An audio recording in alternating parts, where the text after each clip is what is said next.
नीमराना मोड़ के कस्बे की ओर जाने वाली सड़क पर डिवाइडर बना कचरा घर। नीमराना मोड़ के कस्बे की ओर जाने वाली सड़क के डिवाइडर के अंदर गंदा पानी और कचरे का अंबार लगा हुआ है। स्थानीय लोगों के अनुसार आसपास की सोसाइटी और कंपनियों की ओर से कचरा डिवाइडर के अंदर डाला जा रहा है, जिसके चलते यहाँ गंदगी लगातार बढ़ती जा रही है। डिवाइडर के अंदर लंबे समय से जमा गंदे पानी और कचरे के कारण बदबू और गंदगी का माहौल बना हुआ है। सड़क से गुजरने वाले लोगों को भी परेशानियों का सामना करना पड़ रहा है। सबसे बड़ा सवाल यह है कि क्या जिम्मेदार विभाग को सड़क के डिवाइडर के अंदर जमा इस गंदगी और गंदे पानी की जानकारी नहीं है। अगर जानकारी है तो अब तक सफाई और पानी की निकासी की व्यवस्था क्यों नहीं की गई। स्थानीय लोगों ने प्रशासन से मांग की है कि डिवाइडर के अंदर जमा कचरे को तुरंत हटाया जाए, गंदे पानी की निकासी कराई जाए और भविष्य में सोसाइटी और कंपनियों के द्वारा कचरा डालने पर कार्यवाही की जाए। अब देखना होगा कि जिम्मेदार विभाग इस समस्या का स्थायी समाधान कब तक निकाल करता है। कैमरामैन के साथ मरुधर विशेष, नीमराना। नमस्कार, आपका स्वागत है। मैं हूं आपके साथ आनंद विशेष शर्मा और इस वक्त हम लोग मौजूद हैं नीमराना मोड़ के पास, जो कि ये नीमराना कॉलोनी को जोड़ने वाला मार्ग आप देख सकते हैं। इसकी स्वच्छता को लेकर के आज हम आए हैं, चूंकि यहाँ पे गंदगी का अंबार दिखाई देता है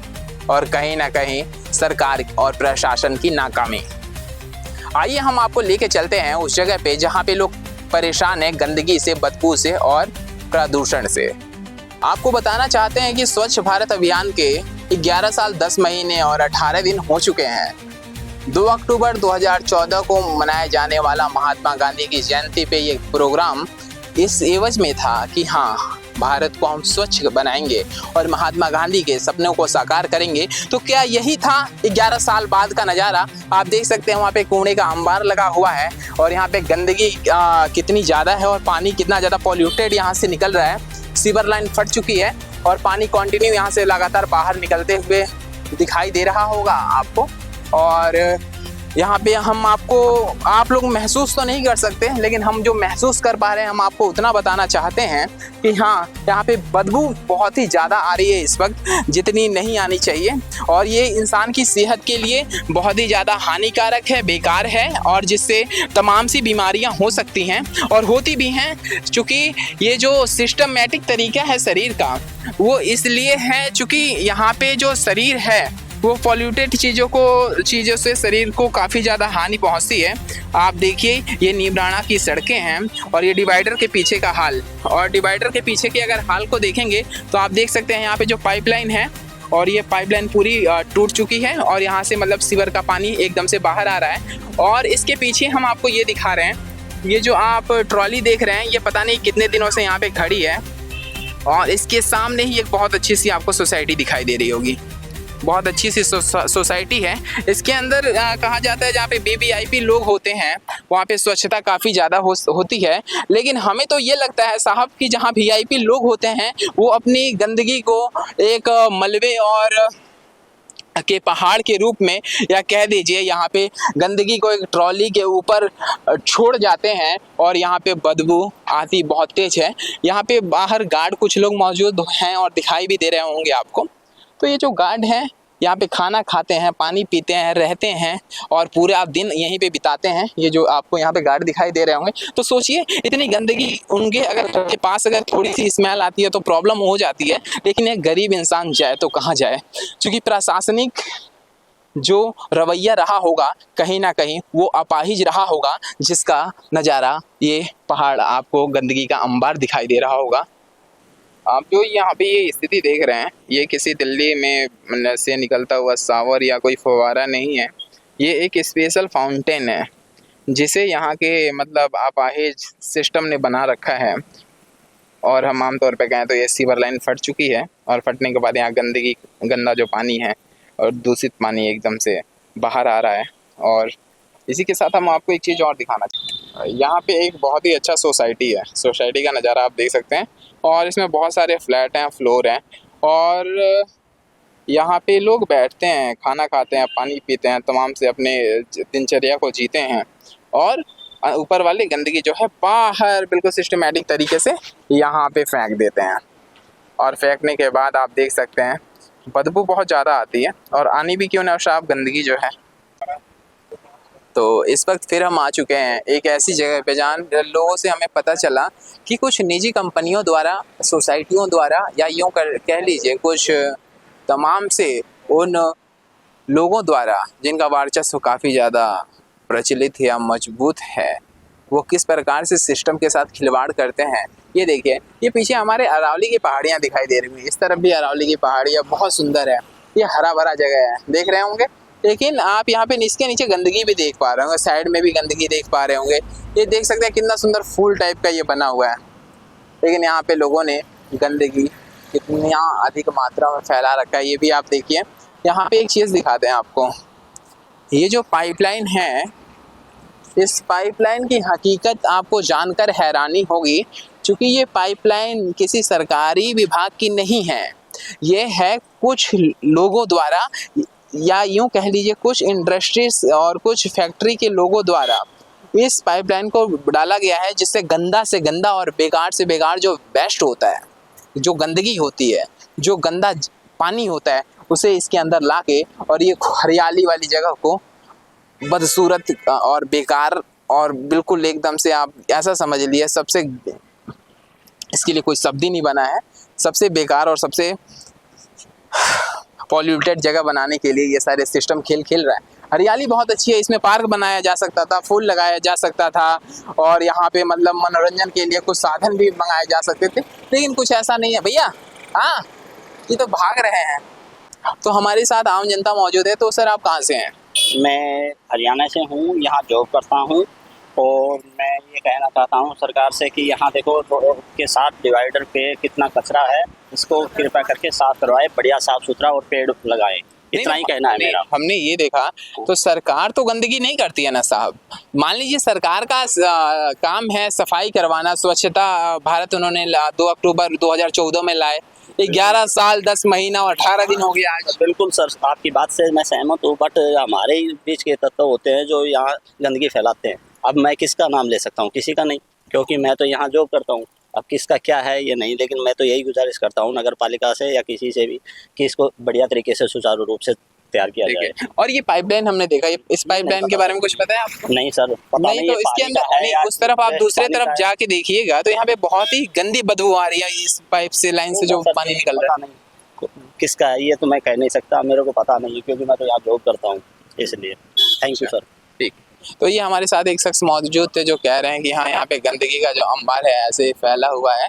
हाँ, तो हमारे पास इस वक्त मौजूद है यहाँ के मतलब लोकल लोग जो आसपास रहते हैं, आसपास की कॉलोनियों में रहते हैं या फिर सोसाइटी में रहते हैं।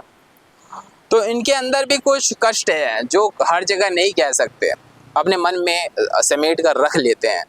तो जी सर, हाँ जी, मुद्दा सफाई का है। और नहीं, हम ये बताना चाहेंगे, महात्मा गांधी के जन्म दिवस के अवसर पर 2 अक्टूबर 2014 में, यानी आज से 11 साल 10 महीने 18 दिन पहले एक योजना लेके आया गया था कि हम स्वच्छ भारत अभियान, याद होगा आपको? नई सरकार, बिल्कुल याद है, नई सरकार बनी थी, बिल्कुल याद है। उस समय कहा था कि पूरा स्वस्थ भारत का मिशन करेंगे, यहाँ तक कि सीएम और पीएम भी सड़कों पे झाड़ू लेके उतरे थे, वो आज भी याद है मुझे। वो हमेशा उतरते हैं, उनकी तो बातें छोड़िए, वो हमेशा उतरते हैं। लेकिन वो सिर्फ ओनली जो बड़े शहर होते हैं, जो साफ सुथरे जगह होते हैं, वहीं उतरते हैं। अभी आप कैमरा घुमाइए, देखिए कितना गंदा, कितनी गंदगी पड़ी है। हर यहाँ पे नीमराना में बहुत सारी संस्थाएं हैं जो कि टैक्स दे रही हैं रिक्को को और नगर पालिका को। वो टैक्स सरकारी खजाने में जमा हो रहा है और उससे कोई प्रोग्रेस नहीं की जा रही है। नहीं, प्रोग्रेस हो रहा है ना, मतलब उसमें भ्रष्टाचार हो रहा है, करप्शन हो रहा है। मान के चलिए अभी बिहार में डस्टबिन खरीदा गया, 15,400 रुपये का डस्टबिन खरीदा गया। आज तक आप इतनी, आपकी उम्र हो गई, आप वरिष्ठ भी हैं, आपको पता है 15,400 रुपये का कोई डस्टबिन आता हो, और वो भी प्लास्टिक का? बिहार में क्या, नीमराना में खरीदे गए होंगे। हाँ। लेकिन अभी उजागर नहीं हुए घोटाले। अगर जनता जागरूक हो जाए तो ये घोटाले भी उजागर हो सकते हैं। इतनी इंडस्ट्रीज है, इतने यहाँ पे कॉलेज हैं, इतना टैक्स दे रहे हैं, हर साल टैक्स जबरदस्ती वसूला जा रहा है रिक्को और नगर पालिका के द्वारा। जा जाके ऑफिस में नोटिस देते हैं, एग्जिट टाइम पे कोई भी संस्था अगर टैक्स नहीं भरती है तो उसके बाद बिजली पानी काट दिया जाता है। अच्छा, इतना जबरदस्त यहाँ पे लूट मचा रखी है, तानाशाही है। और सफाई के नाम पे जीरो है। देखिए कितना कूड़ा करकट कचरा पड़ा है यहाँ पे। तो हम हर जगह अब अभी तो हम लोग बाहर आ रखे हैं, यहाँ पे दिखाई दे रहा होगा। इसे मतलब किसी दूसरे चीज के रूप में भी डेवलप किया जा सकता था। मान लीजिए यहाँ पे कुछ ना होता तो मतलब हल्की सी भी सफाई हो जाती तो पेड़ पौधे छोटे मोटे लगा के यहाँ पे पार्क भी बन सकता था, कुछ और भी काम हो सकता था, छोटी मोटी दुकानें भी डाली जा सकती थी। जो लोग रेडी पटरी वाले हैं उनके लिए एक अलग से जगह भी मुहैया हो जाती। लेकिन हाँ, ये भी ठीक है, गंदगी का अंबार। ये भी ठीक है। अगर इन जगह को साफ सुथरा करके रेहड़ी पटरी वालों को दे दी जाए तो वो ना तो वहाँ पे मार्केट में जाम लगे और ये जगह भी अच्छी जगह यूटिलाइज हो जाए और यहाँ साफ सुथरा भी हो। नहीं, लेकिन ऐसा कोई भी डिपार्टमेंट चाहता नहीं है। सिर्फ पैसा चाहिए डिपार्टमेंट को, लेंगे और उसको भ्रष्ट में खत्म कर देंगे। ना कोई साफ सफाई है, रोड पे गड्ढे हैं, ना गड्ढों को भरा जाता है। आए दिन बाइकें एक्सीडेंट हो रही हैं, गाड़ियां एक्सीडेंट हो रही हैं। कोई मतलब प्रशासन को कोई इस चीज़ का फर्क नहीं है, बस उनको टैक्स चाहिए, टैक्स लिया और खा गए टैक्स। कोई साफ सफाई नहीं है। पूरा शहर में आप कहीं भी जाके देखिए, जगह जगह कचरा पड़ा हुआ है, पानी भरा हुआ है, नालियाँ टूटी हुई हैं, ब्रेकर की ऐसी हाल है कि बीच में गड्ढे हो रहे हैं ब्रेकरों में, लेकिन उनको भी रिपेयर नहीं करवाया जा रहा है। लॉ एंड ऑर्डर तो मेंटेन ही नहीं होता तो ये सिस्टमेटिक तरीके से काम कैसे करेंगे लोग? तो बहुत ही गंभीर प्रश्न है। मतलब आप ये मान के चलिए जितना लोगों का इनकम नहीं है ना उससे ज़्यादा ही टैक्स देते हैं, उसके बावजूद भी समस्याओं का समाधान नहीं है कहीं पे। बिल्कुल, मैं सरकार से भी ये कहना चाहूँगा, हमारे यहाँ जो मुख्यमंत्री साहब हैं उनसे भी ये कहना चाहूँगा कि भ्रष्टा को रोकिए और साफ सफाई पे ध्यान दिलवाइए, क्योंकि पैसा बहुत जा रहा है टैक्स का। क्योंकि मैं खुद एक संस्था का एम्प्लॉय हूँ तो मुझे पता है कितना टैक्स हम रिको में और कितना हम निगम पार्षद में दे रहे हैं सर।